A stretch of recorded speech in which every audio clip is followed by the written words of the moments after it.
Hello mga kagreenan, isang mapagpalang araw po sa ating lahat. So guys, for today's video ay pupuntahan natin si Red Majesty. Kasi bala ko na siyang ikat guys. More than 2 years ko na talaga siyang iniintay na magkaroon po siya ng consistent variegation. So ngayon guys, nakita ko naman na meron na siyang mga variegation ng paunti-unti. But now guys, ang galing talaga. Sobrang ganda na ng kanyang variegation. Tingnan nyo guys. Ayan, look. So, ang ganda niya na, guys. So, mga kagreenhan, bago din natin siyang simulan ay half-cut, kailangan ko muna siyang air layer. Ngayon, na-prepare na po natin dito, guys. Ayan na. Hindi ko na lang siya nakunan po kanina kasi nga nakalimutan natin, guys.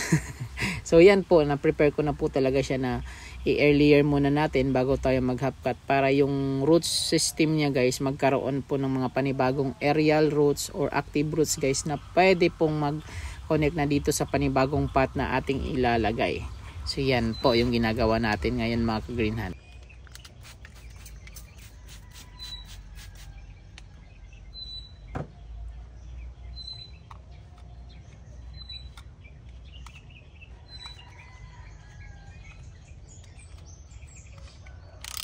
So mga kagreenhan, maliban po sa pag-disinfect po natin sa ating cutter, kailangan po din natin mag-prepare ng fungicide para ilagay natin sa sugat na gagawin natin dito sa ating Red Majesty, guys. So kailangan yung lagyan talaga niyan para hindi po magkaroon ng fungus yung ating sugat na gagawin sa kanya. Dito naman mga kagreenhan, sa ating ginagawang half-cut na procedure, yung ginagawa ko talaga dyan mga kagreenhan ay kinukuha ko talaga yung gusto kong makat na part niya, guys, yung flesh niya.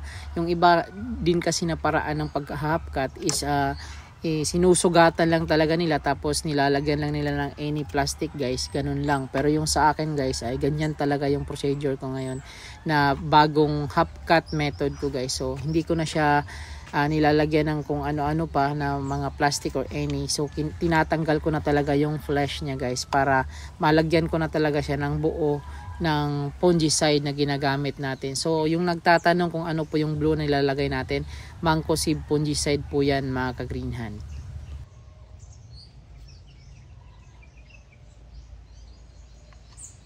So eto na guys, tapos na natin siya